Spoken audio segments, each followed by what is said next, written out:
E aí pessoal, aqui quem fala é o engenheiro Josias Martins da Bob Sim P&D. Dando continuidade à nossa parceria com a WR Kits e a Systec, vamos continuar o projeto do termostato e hoje vamos apresentar a vocês uma implementação básica da IHM utilizando um encoder rotativo para setar o tempo de estouro do temporizador. É isso aí, vamos ao vídeo de hoje. Este vídeo é um oferecimento da Systec. Acessem agora mesmo o site da Systec, o link está aí na descrição do vídeo. Na Systec vocês encontram osciloscópios, multímetros, amperímetros, fontes de bancada e diversos equipamentos para laboratório. Se você precisa renovar o seu laboratório ou está interessado em adquirir algum novo equipamento, acessem o site da Systec. Eles certamente estarão aptos a atendê-los. Podemos ver, por exemplo, aqui no site da Systec os geradores de função. Temos aqui disponíveis 3 geradores de função, todos eles de ótima qualidade. O 4001A da BK Precision, que é o mesmo que estamos utilizando para os vídeos aqui no canal da Bob Sim P&D, e também geradores mais robustos como o AFG 1022 e o BK 4052, ambos com IHM em display LCD. É isso aí, pessoal. Acessem o site da Systec, systec.com.br.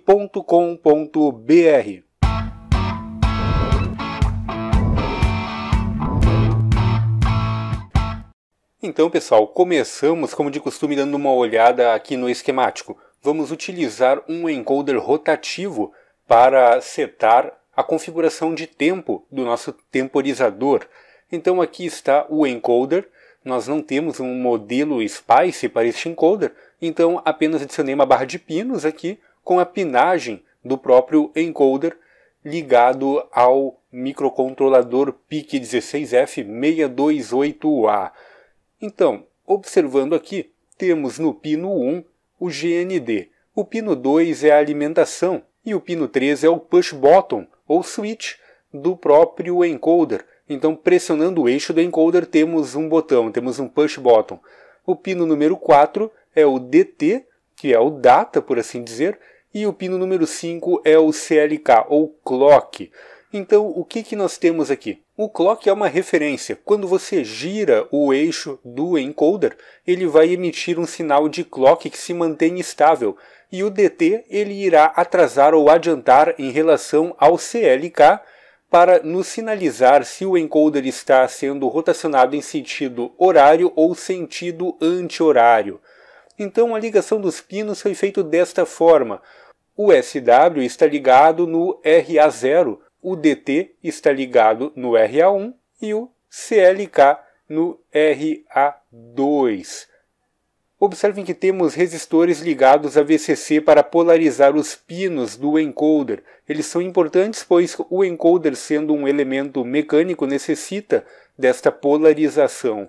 Assim, nós teríamos nível lógico alto como padrão, e no momento que você girar o botão ou pressionar o switch, teremos o encoder transicionando o sinal para nível lógico baixo. Então vamos dar uma olhada agora no código-fonte como ficou.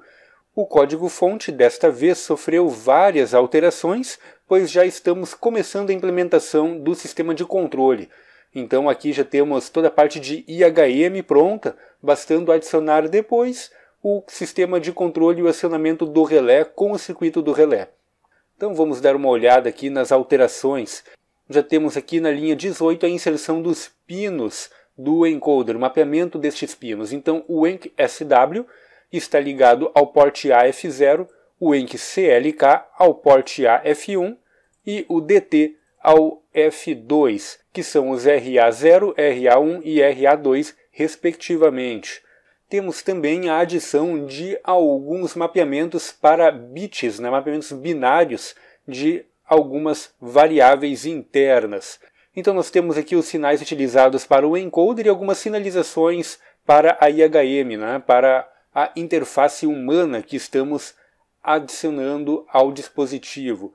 Aqui na linha 27 temos a sinalização de incremento a partir do encoder, linha 28 decremento, linha 29 temos uma flag que sinaliza que o encoder foi acionado, linha 30 temos a flag da switch, o push button do encoder, Linha 31, temos a flag que informa quando o push button foi pressionado. Temos também na linha 32 uma sinalização que o contador está ativo. Linha 33 temos uma flag de sinalização para o ativo. Linha 34 temos a sinalização que o dispositivo entrou no modo de configuração. Linha 35 temos uma sinalização para a atualização da tela. Uma coisa bem importante aqui de se salientar é que o envio de dados para o display consome bastante recursos do microcontrolador. Então é importante que esta atualização não seja efetuada a cada ciclo de CPU. Então vamos utilizar um contador para que a tela seja atualizada 20 vezes por segundo. Então assim nós deixamos a CPU livre para realizar todos os demais processamentos inerentes ao sistema de controle do dispositivo e a leitura dos I/Os. E na linha 36 temos uma sinalização de 1 segundo, que também iremos utilizar para um outro contador interno. Essa sinalização precisa ser separada para evitar que ocorram alguns bugs. Temos também aqui uma alteração no contador Timer 2 Counter, aquele contador auxiliar que gera o pulso de 1 segundo. Nós transformamos ele agora em um vetor de 2 posições e ele está sendo inicializado em 0. Temos também a adição da variável timeSet, uma variável inteiro. Ela será então utilizada para setar o tempo que será contado no nosso temporizador.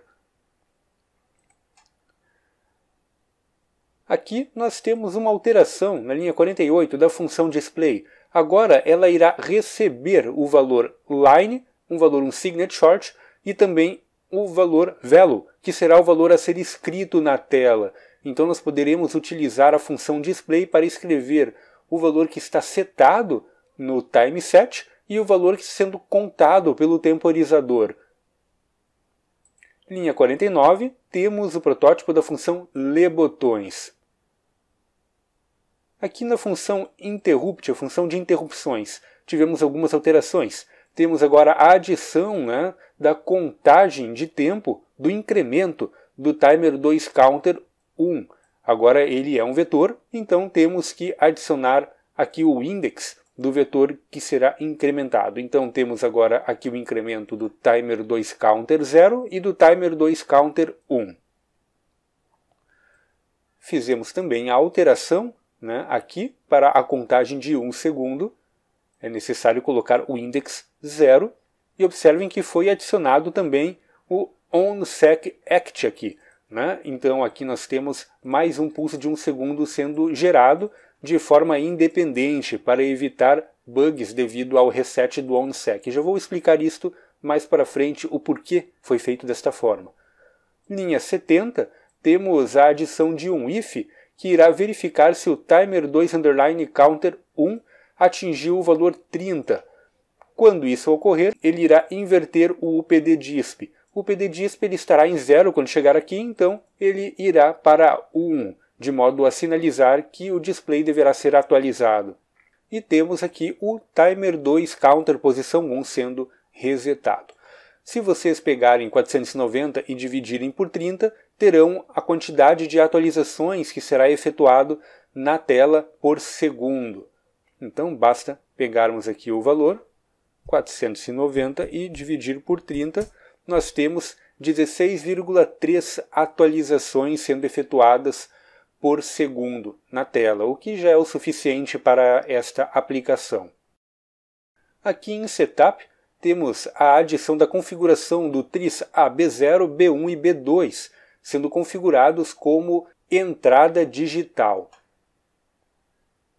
Também temos, mais aqui para baixo, o reset de algumas variáveis. A variável active é resetada, enc_decr, enc_incr, enc_pb e timeSet, que são as variáveis referentes ao set de tempo do temporizador e do encoder.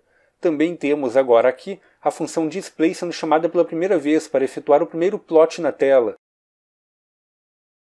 Estamos chamando então a função display, passando a linha 1 e enviando a variável temporizador, que neste caso está zerada, ainda não iniciou a contagem. E também estamos chamando novamente a função, enviando linha 2 e passando a variável timeSet, que neste momento também está zerada. Então já teremos aqui a plotagem dos elementos de tela na inicialização do dispositivo. Na função main, a função principal do C, nós temos a adição da função leBotões, para efetuar então a leitura dos botões a cada ciclo de CPU. Vamos dar uma olhada na função leBotões. No começo então da função leBotões é verificado se enquCLK é 0. Se enquCLK for 0, significa que o clock ele está adiantado em relação ao DT. Ou seja, detectamos que o botão está sendo girado em um determinado sentido, por exemplo, sentido horário. Nesse caso, verificamos se enquFlag já foi setado. Se não foi setado, então este evento ainda não foi detectado. Entramos aqui no if e setamos enquFlag para 1 e setamos o incremento também para 1. Caso o enquCLK seja 1, então é verificado se enquDT é 0. Se enquDT for 0, significa que o DT está adiantado em relação ao clock. Desta forma, verificamos se o enquFlag é 0. Se ele for 0, significa que não foi setado, este evento ainda não foi detectado. Então, setamos o enquFlag e setamos enquDecr, sinalizando que estamos decrementando o valor do encoder. Então observem aqui que um evento ele irá anular o outro. Se o clock estiver adiantado em relação ao data, então está incrementando. E se o clock estiver atrasado em relação ao data, está decrementando. Ele nunca vai setar as duas coisas ao mesmo tempo. E o reset da flag ocorre quando o clock e o DT estiverem com nível lógico alto. Então significa que o botão está parado e podemos resetar a flag de sinalização interna, o intertravamento da detecção do evento deste botão. Aqui na linha 217 temos a detecção de evento do push button do encoder, a switch do encoder. Caso o enquSW seja 0, significa que foi pressionado. Então aqui nós temos alguns eventos que são verificados. Se onSecAct foi a 1, então intCounter é incrementado. Esse aqui é um contador interno que vai ser utilizado para detectarmos como o botão foi pressionado. Se o botão foi pressionado e mantido pressionado por mais do que 2 segundos, então o ActiveFlag ele é setado para 1 e o dispositivo ele vai entrar em modo de operação. O timer começa a contar. Caso este intCounter ele ainda não atingiu 2, foi apenas um pressionar rápido do botão, ele vai setar a flag enquSW. Então, essas duas flags aqui são tratadas na sequência. O que estamos fazendo aqui? Estamos criando uma temporização. Se o botão for pressionado por mais de 2 segundos, o timer é iniciado. Se não, ele não é iniciado. Ele apenas vai manter no modo de configuração para que vocês possam setar o tempo no dispositivo, o tempo que será contado. Aqui na linha 229 verificamos se o push button, o enquSW_flag, está em 1 e se o enquSW também está em 1. Ou seja, se o push button tiver sido pressionado rapidamente e solto, ele vai entrar aqui, vai colocar enquPB para 1, enquSW é zerado e o contador interno também é resetado. Caso o ActiveFlag estiver em 1 e o enquSW também em 1, significa que o botão foi solto, mas foi mantido pressionado por mais do que 2 segundos.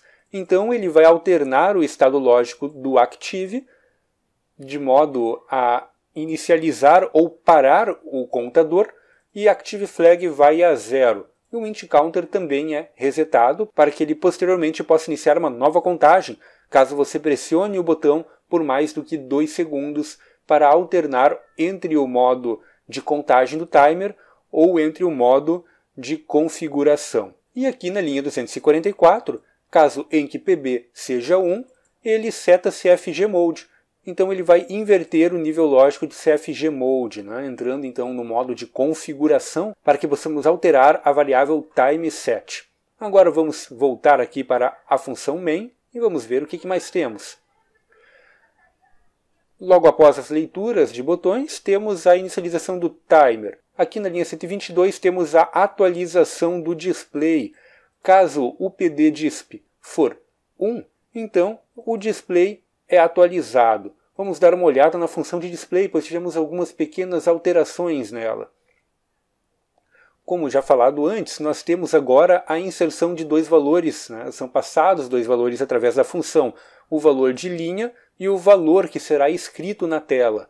Então, onde aparecia a variável timer counter, que é o contador que nós estávamos incrementando, foi substituído pela variável value, que é passada pela função. Então, nós temos aqui a variável value no lugar da timer counter, aqui também, e aqui e aqui. Então todas estas variáveis foram alteradas. O restante da função não teve alteração em relação a esta variável.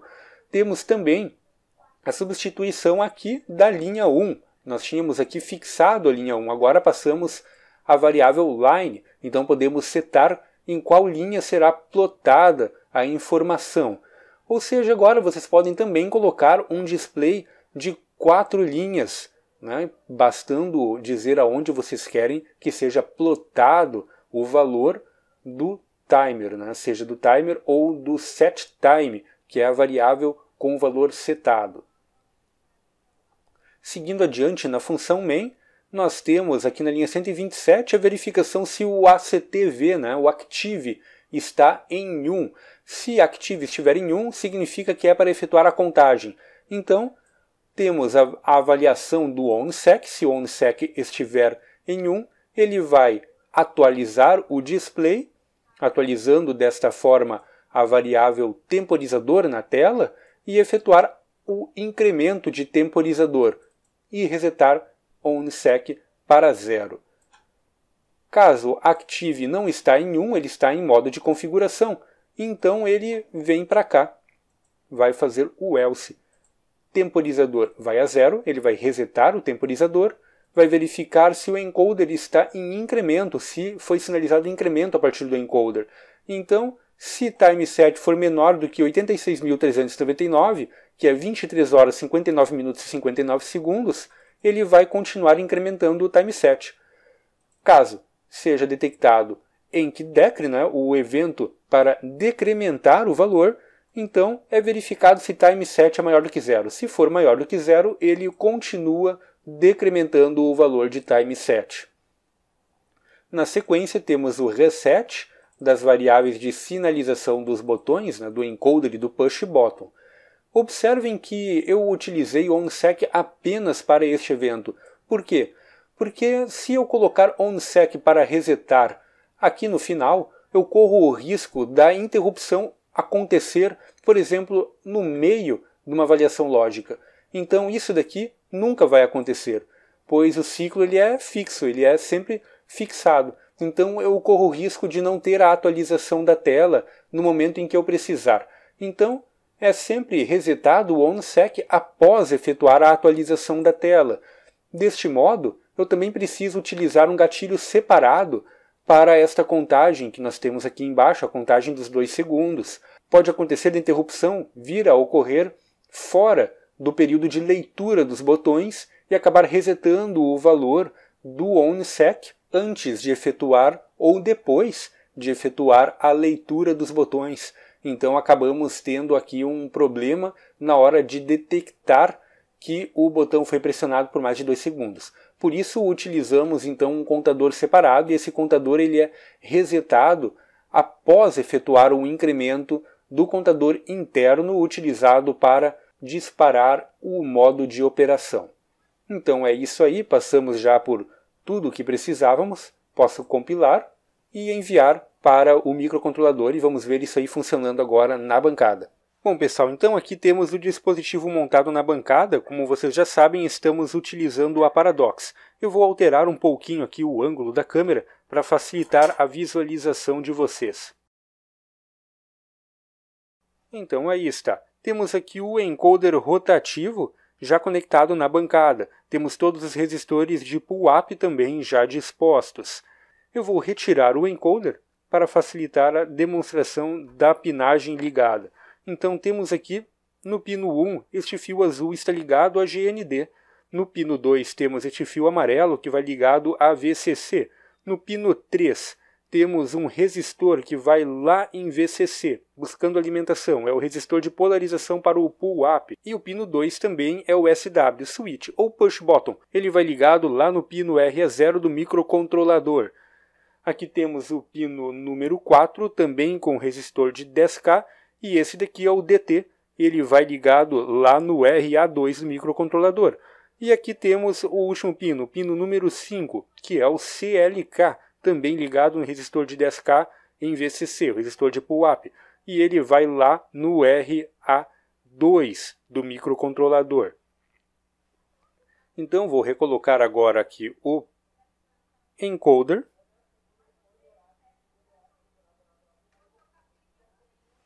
É isso aí. Já vimos toda a montagem. Observem que ao ligar o dispositivo, vou até desligar ele e ligar novamente. Observem que ao ligar o dispositivo, ele plota na tela já todos os elementos, né? Então nós temos aqui em cima, na primeira linha, o timer, o contador, e na linha de baixo, o set. Ele já entra em modo de set de tempo, né? Então podemos girar aqui e observem que ele vai incrementando o tempo setado um a um, incrementando e decrementando, né? Vocês podem também melhorar aí o código e fazer com que este incremento seja mais rápido ou mais devagar conforme a sua necessidade. Para botar ele então em modo de contagem, basta pressionar o push button do encoder por mais de 2 segundos e soltar. E é isso aí. Ele começou então a contagem, observem, está contando como é o esperado. O que falta agora para nós é adicionar o relé para poder efetuar o acionamento quando atingir o tempo setado e efetuar a comparador, né? Um comparativo entre o tempo setado e o tempo contado. Se pressionar o botão por mais de 2 segundos novamente, ele vai parar a contagem, congelou a contagem. E nós podemos setar mais uma vez qualquer valor na variável de set, né? Se pressionarmos de novo, ele vai resetar o contador e retomar a contagem. Agora vocês têm aí o osciloscópio na tela. Vou demonstrar para vocês aquilo que falei antes em relação aos pinos do encoder. Vou conectar a ponteira número 2 no pino de clock, que está no RA2 do microcontrolador, e a outra ponteira, a ponteira número 1, vou colocar no pino DT.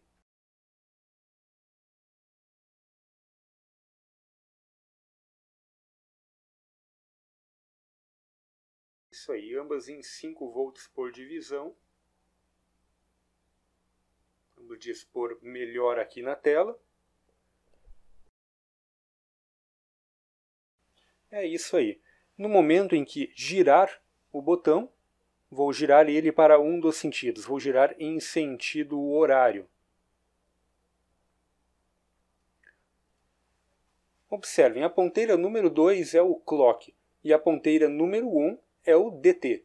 Nós temos então que o clock está adiantado em relação ao DT. Ou seja, aqui nós temos um do sentido sendo detectado, né? Então, o CLK está adiantado em relação ao DT, ou o DT atrasado em relação ao CLK. Agora vamos girar para o outro lado.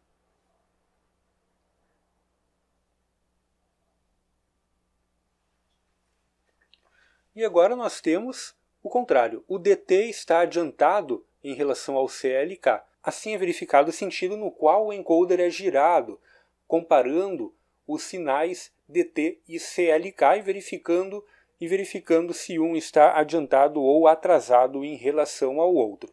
Lembrando então que este osciloscópio Tektronix TBS1102B, osciloscópio de 100 MHz, foi fornecido pela SISTEC.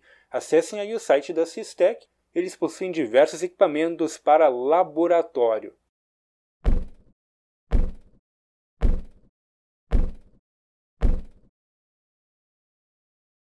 E este foi mais um vídeo trazido a vocês pela Bobsim P&D em parceria com a WR Kits e a Systech. Se você gostou deste vídeo, não esqueça de deixar o seu like e compartilhar com seus amigos. Isto ajuda pra caramba aí na divulgação do nosso trabalho e do crescimento do canal. Dúvidas, críticas e sugestões, utilizem os comentários do YouTube. É muito legal trocar uma ideia com você sobre os projetos que estão sendo apresentados aí no canal. Para não perder os próximos vídeos, assine o canal da WR Kits e clique aí no sininho para receber as notificações. Também deem uma passada lá no canal da Bobsim P&D. Temos vídeos toda a semana sobre eletrônica, microeletrônica e também sobre Arduino. Lembrando que esses mesmos projetos são apresentados no canal da Bobsim P&D na semana seguinte, porém aplicados a Arduino. É isso aí, pessoal. Até o próximo vídeo.